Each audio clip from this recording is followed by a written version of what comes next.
आप देख सकते हैं छोटे से रूम में रहकर इन्होंने तैयारी करी है। इसके अलावा इन्होंने यूपीएससी के भी अटेम्प्ट दिए। इनका स्ट्रगल काफ़ी ज़्यादा रहा। इन्होंने डिफरेंट तरीके के काम भी करे हैं पढ़ाई के साथ। सीलिंग एक्ट में वो बंद हो गई तो हमारा सारा पैसा चला गया, कोचिंग भी बंद हो गई। ठीक है भैया, मैं आपको अपना रूम दिखाता हूँ जहाँ से मैंने पढ़ाई की। 5 से 6 साल तैयारी करी है, तो कितने एवरेज घंटे पढ़े होंगे daily? Hello everyone, welcome to student. तो हमारे साथ हैं देवेंद्र, जिनका एसडीएम के लिए 38 रैंक के साथ यूपी पीसीएस का जो रिजल्ट आया है उसमें सिलेक्शन हुआ है। और ये वजीराबाद यानी कि दिल्ली में रहकर तैयारी करते थे। और ये आप देख सकते हैं छोटे से रूम में रहकर इन्होंने तैयारी करी है। और इनका ये 5th अटैम्प्ट में सिलेक्शन हुआ है यूपी पीसीएस में। इसके अलावा इन्होंने यूपीएससी के भी अटैम्प्ट दिए। इनका स्ट्रगल काफ़ी ज़्यादा रहा। इन्होंने डिफरेंट तरीके के काम भी करे हैं पढ़ाई के साथ। सो आज हम इनसे डिस्कस करते हैं कि किस तरीके से इन्होंने इस सफलता को हासिल किया है। आप अपना एजुकेशनल बैकग्राउंड बताइए सबसे पहले। सर, मैंने बीएससी किया है और मैंने पोस्ट ग्रेजुएशन में जो है अपना इतिहास विषय और राजनीति विज्ञान, समाजशास्त्र और वर्तमान में दर्शन शास्त्र में जो है स्नातक कर रहा हूँ। और मैं नेट क्वालिफाई हूँ इतिहास विषय में। और मेरा बीएड भी इस साल फाइनल हो जाएगा। और साथ ही साथ जो है मैं सीटेट क्वालिफाई हूँ। ओके, सिविल सर्विसेज की तैयारी करना आपने कब से स्टार्ट किया था? सिविल सर्विसेज की तैयारी करना मैं 17 में मैं दिल्ली पहली बार घूमने आया। बट मैं दिल्ली 2018 में आया था। तो तभी से मैं जो है सिविल सर्विसेज की तैयारी कर रहा हूँ। ओके, तो आपने जब दिल्ली में आप नए आए थे तो कोचिंग वगैरह ली थी या फिर सेल्फ स्टडी ही करी आपने? नहीं, शुरुआत तो मेरी बरेली से होती है। बरेली में जब मैं बीएससी किया 2017 में, तो उस समय मैं आया था तो मैं बरेली गया। तो बरेली जाने के बाद मैं वहाँ गया तो बट वहाँ से बहुत ज़्यादा हेल्प हो नहीं पाई। वहाँ ये नहीं पता चला कि क्या पढ़ना है क्या नहीं पढ़ना है। मैं ढेर सारी एनसीईआरटी बोलते हैं यूट्यूब पे कि 6 to 12 एनसीईआरटी पढ़नी है। तो मैं जितनी एनसीईआरटी सारी ढूंढ के ले आया। ये नहीं पता था कि कौन कौन सी पढ़नी है। और हम उससे पहले जानते भी नहीं थे कि एनसीईआरटी होती क्या है। ओके जी, तो वहाँ से जाने के बाद फिर मैं 2018 में दिल्ली आया। 2018 में मैं दिल्ली आया तो मैं और मेरे पिताजी आए थे। और हम लोग जानते हैं नहीं, ग्रामीण पृष्ठभूमि है तो उतना मतलब बहुत ज़्यादा गाइडेंस था नहीं मेरे पास। तो एक कोचिंग थी AII करके विजयनगर में, तो वहाँ मैं आया तैयारी करने। 2-3 महीने मैंने तैयारी की। दिल्ली में 2018 में सीलिंग एक्ट लागू हो गया। जिस बिल्डिंग में हमारी कोचिंग चलती थी वो रेजिडेंशियल कोचिंग थी। रेजिडेंशियल बिल्डिंग में, और काम कॉमर्शियल था। तो सीलिंग एक्ट में वो बंद हो गई तो हमारा सारा पैसा चला गया, कोचिंग भी बंद हो गई। जी, तो 2018 के बाद फिर 1-1.5 साल ऐसे ही चलता रहा। और 2019 में दीक्षांत IAS है जो है फ्री स्कॉलरशिप बेस पे जो है आपको कोचिंग कराती है। तो मैं दीक्षांत IAS में 2019 में एडमिशन लिया। जुलाई में मैं तैयारी करना शुरू किया वहाँ से। जैसे तैयारी शुरू करना शुरू किया तो मुझे कुछ जो है फिजिकल प्रॉब्लम हो गई, थोड़ा इशू हो गया। पीठ जो रीढ़ की हड्डी है उसमें थोड़ा दर्द बन गया, तो मैं भागता रहा। तो बहुत अच्छे से तो मैं दीक्षांत में नहीं कर पाया, लेकिन हाँ मैं इनरोल रहा उसी में। इतने में 2019 बीत गया, 20 आया, कोरोना काल आ गया। कोरोना काल में कुछ समय मैं यहाँ रहा, फिर घर चला गया, फिर दिल्ली आया। तो प्रॉपर सही से जो है 2021 से जो है मैं यूपीएससी देता रहा। यूपीएससी मैंने 3-4 अटैम्प्ट दिए बट मुझे कोई सफलता नहीं मिली। मैं 4 अटैम्प्ट में सीसेट कभी पास ही नहीं कर पाया। पिछले 2 अटैम्प्ट शुरू के थे, उसमें मेरा ना तो जीएस क्वालिफाई हुआ ना ही सीसेट क्वालिफाई हुआ। 3rd और 4th अटैम्प्ट मेरे थे यूपीएससी के, तो उसमें मैं सीसेट में ही रह गया। ठीक है भैया, मैं आपको अपना रूम दिखाता हूँ जहाँ से मैंने पढ़ाई की। तो ये तो हमारा सोने का ही है। मेरा भाई मेरे साथ रहता है। और यहाँ रैक है तो इसमें हमारी सारी किताबें रखी हैं। और ये मेरी स्टडी टेबल है जहाँ से, और चेयर। और ये क्या है कि यूपी का मैप है जो अभी उत्तर प्रदेश का एग्ज़ाम दिया। बाकी ये मैप है वर्ल्ड का। और ये मैंने सिलेबस चिपका लिया था कि जो है बार बार नज़र जाएगी तो याद हो जाएगा। ये सिलेबस है। और ये मेरे दादाजी हैं जिनसे मैं हमेशा इंस्पायर होता रहता हूँ।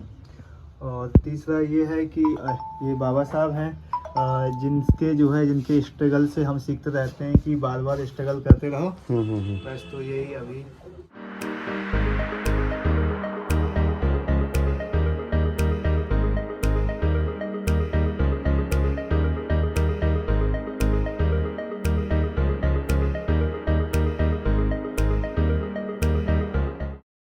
सिविल सर्विसेज की प्रिपरेशन के बारे में कैसे मोटिवेशन मिला था, फिर कैसे आइडिया आया? सर जब मैं बीएससी कर रहा था तो उस समय शुभ्रा मैम थी, आईएएस बनी थी हमारी बरेली से ही। जी। तब हमारे मैं हॉस्टल में रहता था, अम्बेडकर छात्रावास आंवला में है। मैं वहाँ बीएससी करता था, तो वहाँ मैंने मैगजीन पढ़ी। वहाँ मैम का मैं वो देखा था, पूरा आर्टिकल छपा था, तो उसमें देखा तो अब थोड़ा थोड़ा लगा कि यार कुछ तैयारी है। और उससे पहले हमारे पिताजी, जैसे जिस रूम में हम लोग हैं, हाँ। तो ये हमारे अंकल का है, हमारे गांव के अंकल हैं श्री सत्यपाल जी, तो वो अभी वर्तमान में एसपी हैं। तो इनकी कहानियाँ पापा सुनाते थे पहले से, छोटे से, क्योंकि ये हमारे गांव के पहले ऐसे व्यक्ति हैं जिन्होंने जो है यूपीपीसीएस क्रैक किया और अधिकारी बने। उसके बाद जो है कोई अधिकारी बना ही नहीं था। उनके बाद जो हमारी दीदी बनी 2021 में, आरटीयू के पोस्ट पे हैं। बट उन पापा उनकी कहानी सुनाते थे, तो उनसे ही बोलते थे कि नहीं मतलब जो बनना है तो इनके जैसे बनना है, बहुत अच्छा काम करते हैं, इनका बहुत बड़ा नाम है। तो अंकल के बारे में ही मतलब सारी चीज़ें चलती थी, तो कहीं मतलब कुछ प्रेरणा वहीं से मुझे मिली। तो वही चीज़ें थी, पापा ने बोला था, और हमें ये नहीं पता कि तैयारी कैसे करनी है, क्या करना है। हाँ, एक ये पता था कि जैसे हम लोग सबसे पहले sarkarresult.com पे देखते हैं, तो वहाँ फॉर्म निकलता है, तो ये पता चल जाता है कितना एज होता है, कितना क्या होता है, देख लेते हैं क्या क्वालिफिकेशन मांगते हैं। मेरा भी वही था। मेरे एक दोस्त साइबर कैफ़े में रहते हैं, राहुल, उन्होंने मेरा फॉर्म जो है भर दिया था 17 में। हाँ। तो मैं पहला अटैम्प्ट जो है, थोड़े दिन बाद ही एग्ज़ाम था कि चलो देख के आते हैं कैसा एग्ज़ाम है क्या नहीं है। वो एग्ज़ाम तो मैंने ऐसे ही दे दिया। उस समय तो मुझे लगता भी नहीं कि मैं सारे क्वेश्चन अटैम्प्ट भी कर पाया हूँ, क्योंकि क्वेश्चन लेंदी होते हैं। तो वहाँ से जो है कि एक से शुरुआत तरीके से मान सकते हैं। सो जनरली आपने इतने सारे अटैम्प्ट दिए, आपका 5th अटैम्प्ट में सिलेक्शन हुआ, तो इतने लॉन्ग टाइम तक कैसे मोटिवेट रहे, और आप इतनी सारी डिग्रियां भी साथ में कर रहे हैं? जी जी। तो मेरा यही था कि मेरे साथ फेलियर्स पे फेलियर्स थे। तो 2019 में मैं यहाँ अंकल के यहाँ आ गया, ये जिस बिल्डिंग में हम, जिस घर में हम रह रहे हैं, तो ये हमारे अंकल का ही है। तो हमारे अंकल ने बोला था कि जो बच्चा मतलब तैयारी करता है, हमारे गांव का कोई भी बच्चा हो, तो वो यहाँ आके रह सकता है। ये बिल्डिंग मतलब फ्री ऑफ कॉस्ट उनके लिए मिल जाएगी रहने के लिए। तो 2019 तक तो मैं रहा था आज़ादपुर और अलग अलग जगह रहा मैं। बट 2019 के बाद मैं यहाँ आ गया, तो यहीं से रहने लगा। और अंकल के बच्चे भी तैयारी करते हैं, तो दीदी तैयारी और भैया तैयारी करते हैं उनके साथ, और कुछ दोस्त। और दूसरा ये है कि हमारी जो पृष्ठभूमि रही है, हमारा घर उतना अच्छा है नहीं। तो मुझे ये नहीं पता किसने कहा है, लेकिन ये कहा जाता है कि हमारे पास खोने के लिए तो कुछ है नहीं, पाने के लिए पूरा संसार पड़ा है। और जो काम घर होता है वो तो हम कर ही लेंगे, मतलब खेती का, मजदूरी का, उससे ज़्यादा मतलब स्थिति क्या ही खराब हो सकती है। तो उसी में लगे रहे। दूसरा ये था कि फैमिली का सपोर्ट पूरा रहा मेरे साथ, मेंटली रहा। और 2019 में मैं आया तो मेरी दोस्त थी रचना, इनका मेरे साथ यह है कि मेंटली पूरा सपोर्ट रहा, क्योंकि जब कोई प्रॉब्लम होती है तो बात कर लेते, सारी चीज़ें होने लगी। वो इसी तरह से हमारी चीज़ें चलने लगी। और कोई प्रॉब्लम होती तो अंकल से मैं बात कर लेता कि अंकल ऐसी बात है, दीदी से कोई मतलब कोई प्रॉब्लम हो दीदी से शेयर कर लेता। ओके। जी। आपने जो 4-5 अटैम्प्ट दिए, तो इसके पहले कभी आपने मेंस या फिर इंटरव्यू के लिए गए थे आप?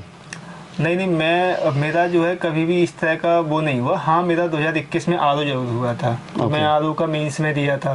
बट आरओ में क्या हुआ था कि मेरा एक सर्टिफिकेट ओ लेवल का था, वो मैं पहले से जमा नहीं किया, तो पता नहीं, और आयोग से मैं ज़्यादा कुछ सर्च किया नहीं क्या प्रॉब्लम थी क्या नहीं, बट मेरा रिजल्ट हुआ नहीं फाइनली। ओके। सो फाइनली आपका एसडीएम के लिए सिलेक्शन हो गया, और आपका पहले ही बार में आपका मेंस हुआ, फिर इंटरव्यू, फाइनली सिलेक्शन भी हो गया। तो कैसा लग रहा है आपको इतने लंबे टाइम का? पहले ये लगता था कि जब तक रिजल्ट नहीं हो रहे थे तो लगता था कि इतना समय बर्बाद हो गया, कुछ और कर लेते। हाँ, मेरे साथ एक पॉजिटिव चीज़ ये थी कि मैंने जैसे ही ग्रेजुएशन किया तो मैंने कभी अपनी तैयारी छोड़ी नहीं। जैसे मैंने अपना एकेडमिक बैकग्राउंड भी अच्छा रखा। जैसे आपको पता ही है कि मैं 4 सब्जेक्ट्स में लगभग जो है एमए अपना मेरा कंप्लीट होने वाला है। तो मैं परास्नातक करता था, मैंने बीएड भी कर लिया, नेट पास भी कर लिया। राइट। जैसे सिविल सर्विसेज की आप जब तैयारी कर रहे थे, तो इतनी सारी डिग्री करना आपको नहीं लग रहा है कि आपकी प्रिपरेशन में रुकावट बनी है, सो दैट कि आपका सिलेक्शन जल्दी अटेम्प्ट्स में नहीं हुआ है? नहीं, मेरा तो यही मानना है कि जैसे स्नातक की डिग्री में मेरे साथ क्या था, इतिहास था। इतिहास के साथ साथ मैंने फिलोसफी में मैं कर रहा हूँ, पॉलिटिकल साइंस से मैंने किया, सोशलॉजी किया। तो सोशलॉजी मैंने एज ए ऑप्शनल पढ़ा था दीक्षांत में। तो जो एजुकेशन मैंने ली थी तो उसकी हेल्प से क्या है कि मुझे बहुत कम पढ़ना पड़ता है एकेडमिक, और मैं उसी के बेस पे अपने सारे एग्जाम दे देता था। ओके। आपको क्या लगता है कि आपके बाकी जो अटेम्प्ट्स रहे, क्या गलतियां थी, क्या कमियां थी जो आपने इस बार इम्प्रूव करा? मेरे साथ सबसे बड़ी प्रॉब्लम मेरी सी सेट की रही। जीएस में मेरे हमेशा अच्छे मार्क्स आते रहे। जब लास्ट टाइम मेरा रुका था तो मेरे सी सेट में 65 नंबर थे, जबकि 66 क्वालिफाइंग होता है, और जीएस में मेरा 170 था, 117 मतलब 170 नंबर थे, जो कि आराम से मतलब कट ऑफ से अच्छे खासे मार्क्स थे। राइट। तो आपने सी सेट को कैसे इम्प्रूव किया, क्या अलग चीज़ें करी, सी सेट पे ज़्यादा टाइम दिया rather than जीएस? हाँ, कैसे किया? सी सेट के लिए मैं तैयारी तो कर रहा था। तो सी सेट पे क्या था कि मैं वीडियो देख लेता था। हमने कोई पर्टिकुलर कोई कोर्स तो लिया नहीं, वीडियो देख लेते, यूट्यूब पे बहुत सारी फ्री वीडियोज पड़ी हैं, देख लेते थे। बट वही था कि समय काफ़ी दिया, बट एग्ज़ाम में क्या होता था कि जैसे ही एग्ज़ाम में बैठे लगता था ये आता है। और मेरा कुछ हिंदी का जो था ना, वो कुछ बैकग्राउंड थोड़ा वो रहा, लो रहा। मैं हिंदी के क्वेश्चन वैसे नहीं कर पाता था अटैम्प्ट, तो उससे नहीं होता था।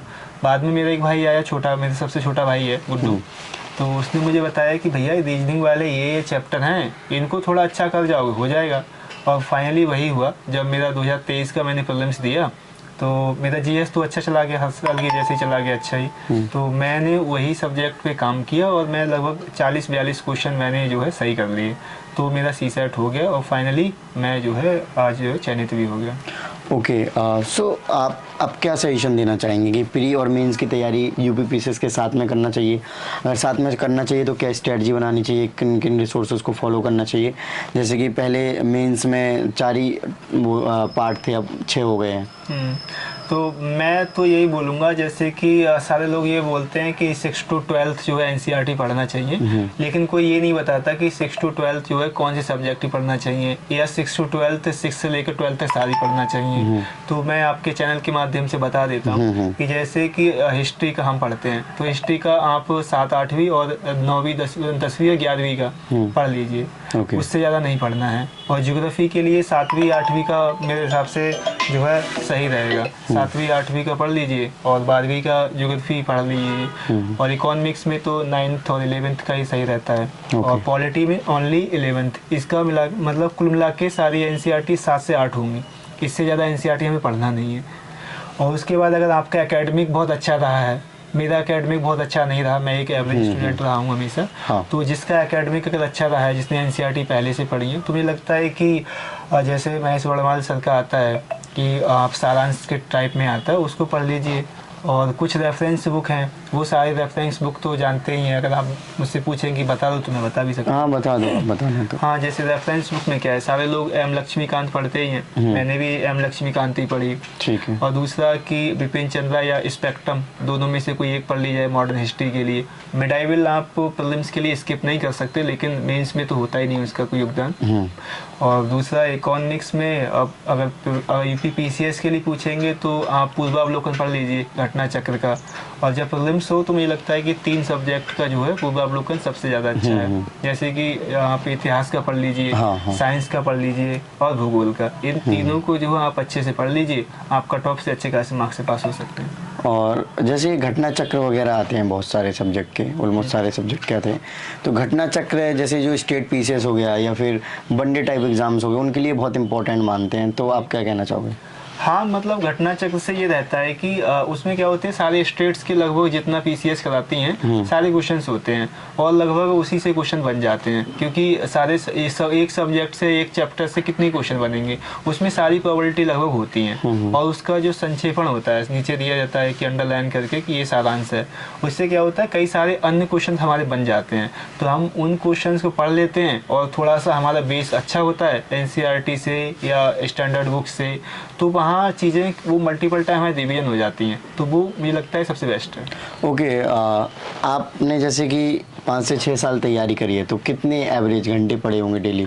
मेरा तो कभी मतलब ऐसा रूटीन नहीं था कि मुझे इतने से इतना पढ़ लेना है। हाँ, मैंने रूटीन अपने बनाए, बहुत चिपकाए दीवार पे बहुत कि इतने से इतने पढ़ना, बट मैं कभी फॉलो नहीं कर पाया। कभी मेरी 2 घंटे हो गई, कभी 6 घंटे हो गई। जैसे आपके 4 से 5 साल आपने तैयारी करी है, तो क्या एवरेज कितने घंटे पढ़ते थे, कैसे शेड्यूलिंग करते थे? मैंने क्या किया कि जैसे शुरुआत में सब लोग बोलते ही हैं कि इतने घंटे पढ़ना चाहिए, या जो है मेरा कोई फिक्स शेड्यूल नहीं रहा। मैंने क्या किया कि मैंने बहुत सारी कोशिश की, जैसे कि अभी मैंने पिछली बार उल्लेख किया था कि मतलब ये रचना मेरी दोस्त जो है, इन्होंने जो है कि बोला था कि ऐसे फिक्स मतलब आपका कोई टारगेट बना लीजिए, इतने टाइम पढ़ना है, उतने टाइम पढ़ना है। तो मैं बना तो लेता था कि एक बार में नहीं, आज 14 घंटे पढ़ना है, निकाल भी लेता था कि इतने टाइम ये करना है, उतने टाइम, बट कभी मेरे से फॉलो नहीं हो पाया। हाँ, मेरा ये रहा कि किसी दिन 2 घंटे, किसी दिन 6 घंटे, किसी दिन 8 घंटे, यही मतलब यही रहा। अगर कोई एवरेज पढ़ाई करोगे तो मुझे लगता है 7 से 8 घंटे अगर आप पढ़ लीजिए तो ज़्यादा बेटर है, वो आप कर सकते हो उसमें। ओके। जैसे कि आंसर राइटिंग वगैरह हो गई या फिर मॉक टेस्ट वगैरह हो गए, तो वो आपने लगाए? जी, मैंने मॉक टेस्ट, हाँ, मैं एक बात वही कहूँगा कि जैसे आप तैयारी चाहे सेल्फ करें या किसी कोचिंग के माध्यम से करें, बट ये रहता है कि जो मॉक टेस्ट है, आप मॉक टेस्ट को लगा लीजिए। ज़्यादा से ज़्यादा आप मॉक टेस्ट लगाएंगे तो ये रहेगा कि आपको क्या है कि जो क्वेश्चंस कैसे आते हैं वो सारे पता चल जाते हैं। जब आपको एक बार ये पता चल जाता है कैसे क्वेश्चंस आते हैं, और उसमें क्या होता है कि टाइम मैनेजमेंट हो जाता है। जैसे हम लोग जितनी मॉक टेस्ट लगाते हैं उसका सबसे पहला उद्देश्य तो वही रहता है कि टाइम मैनेजमेंट। हाँ। और दूसरा ये रहता है कि कितनी गलतियां कर रहे हैं। तो मेरा अपना मानना तो यही है कि जितनी ज़्यादा से ज़्यादा गलतियां हो वो उससे ज़्यादा बेटर है, क्योंकि ये स्कोरिंग मैं उसमें ज़्यादा विश्वास नहीं करता। क्योंकि मेरा तो ये है कि मैंने ईजी में भी फ्री टेस्ट वाले दिए थे तो मेरा 1 नंबर आया, किसी किसी में तो आया भी नहीं। तो मैं उसमें विश्वास नहीं करता कि हाँ, एक बात में मेरा मानना पर्सनल यही है कि हाँ, जितने आप मॉक टेस्ट दे रहे हैं उसमें जितनी ज़्यादा गलतियाँ करते हैं तो वो गलतियों को देख लेंगे तो एक बार आपको हमेशा याद रहते हैं, गलतियाँ हमेशा याद रहती हैं तो वो क्वेश्चन हमको याद हो जाते हैं। ओके जी। रिवीजन वगैरह कैसे करते थे? अब रिवीजन का मेरा तो बहुत ज़्यादा नहीं, लेकिन हाँ, मतलब रिवीजन के लिए क्या था कि मेरा मैंने मॉक टेस्ट बहुत ज़्यादा दिए हैं और मुझे बहुत लंबा समय हो गया, तो वो सारी चीज़ें एक बार पढ़ते पढ़ते एक भाई मल्टीपल टाइम तो वैसे ही पढ़ लिए। तो रिवीजन के लिए कोई खास मैंने नहीं बनाया, ना ही मैंने कोई बहुत ज़्यादा विशेष नोट्स बनाए। जैसे सारे लोग बोलते हैं उनका अपना पर्सनल स्ट्रेटजी अपना अपना अलग होता है, मेरा बहुत ज़्यादा नोट्स नहीं थे। मेरे पास 50 से 60 पेज के मेरे मेंस के टाइम नोट्स रहे, वो सिर्फ और सिर्फ 5वें 6ठे पेपर के, बाकी मैंने किसी का नहीं बनाया। हाँ, मैंने जैसे दृष्टि है और निर्माण IAS है, इन सब में मैंने मॉक तो लिखे मेंस के लिए, तो बस मेरा वही लिखते लिखते ही एक्सपीरियंस हो गया। और कुछ डेटा वगैरह था तो डेटा के लिए मैंने बना लिया था कि, और कोचिंग भी प्रोवाइड करा देती हैं आपको डेटा। तो मुझे लगता है कि मेंस में जो है ना वो आंसर राइटिंग का सबसे बड़ा योगदान है, और उसी का परिणाम है कि मैंने जो है मेरे फर्स्ट अटैम्प्ट, मतलब जो मेरा प्रीलिम्स हुआ, फर्स्ट अटैम्प्ट मेंस हुआ और फर्स्ट अटैम्प्ट में मेरा जो है इंटरव्यू हो गया। ओके। जैसे कि आपके रूम में इतनी सारी बुक्स रखी हैं, तो क्या लगता है कि आपको इतनी सारी बुक्स रखनी चाहिए, या फिर जैसे जनरली टॉपर्स बोलते हैं कि मिनिमम रिसोर्स रखो और मैक्सिमम रिवीजन रखो, उसको फॉलो करना चाहिए? मेरा ये जितनी सारी बुक्स दिखाई दे रही हैं इसमें बहुत सारी चीज़ें तो मतलब जो है यूजलेस हैं। क्यों?